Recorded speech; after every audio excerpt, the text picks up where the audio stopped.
What's going on, everyone? Scott here. Welcome back to the channel. So, here to preview the Utah Jazz's 2024-2025 season. Last season, 31-51, missed the playoffs. All the hullabaloo in the offseason. Are they trading Lauri Markkanen? Are they not? Blah, blah, blah. And then they eventually agreed on the extension.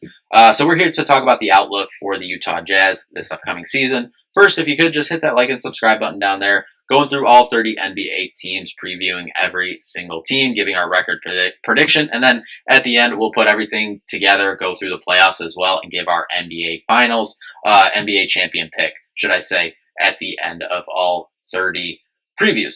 So let's just jump right in. As we said, it was a lot of hullabaloo and talk this offseason. Are you trading Lauri Markkanen? All this. They eventually get the extension. So not losing. They're losing Talen Horton-Tucker and Kenneth Lofton Jr. from last year's roster. But for the most part, especially the starting lineup in Keontae George, Colin Sexton, Lauri Markkanen, John Collins, and Walker Kessler, Jordan Clarkson as the sixth man off the bench. All pretty much the same. You're bringing in Patty Mills, Isaiah Collier, Kyle Filipowski from the draft. Other guys, Drew Eubanks, Cody Williams. You still have, younger guys, Johnny Juzang, Bryce Sensabaugh off the bench that I think, could be solid rotational, 8 to 11 man, on the roster. We'll see how they look this year, but, I'm curious the Kyle Filipowski, portion of this. Obviously draft pick out of Duke. We'll see what his, contributions are. Year one, obviously, as I have predicted here, I think everyone, assumes he's going to come off the bench.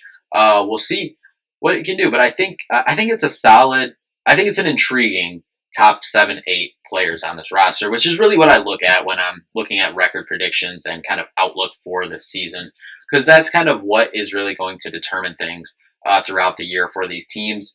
And I think this, group of 7-8 guys with some young, interesting pieces, like Kyle Filipowski off the bench, I think is interesting. Jordan Clarkson, was one of the better six men of the year last year. So we'll see if he keeps that up. We'll see if they make any moves. I imagine not. If they're not trading Lauri Markkanen, then that would assume that they're trying to win.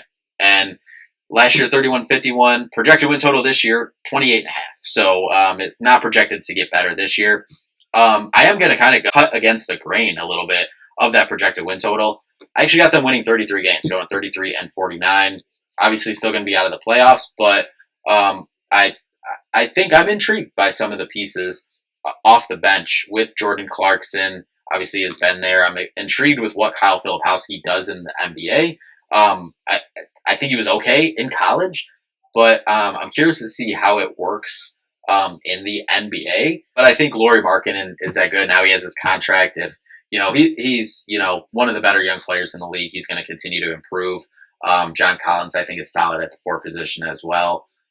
Colin Sexton, solid piece as well. So that's what I'll say about this team. I think there's a lot of solid pieces with some upside for some guys, and potential go up to star upside for Lauri Markkanen. So we'll see how that goes. Last season, the key stat that I have for them ranked last in defensive rating.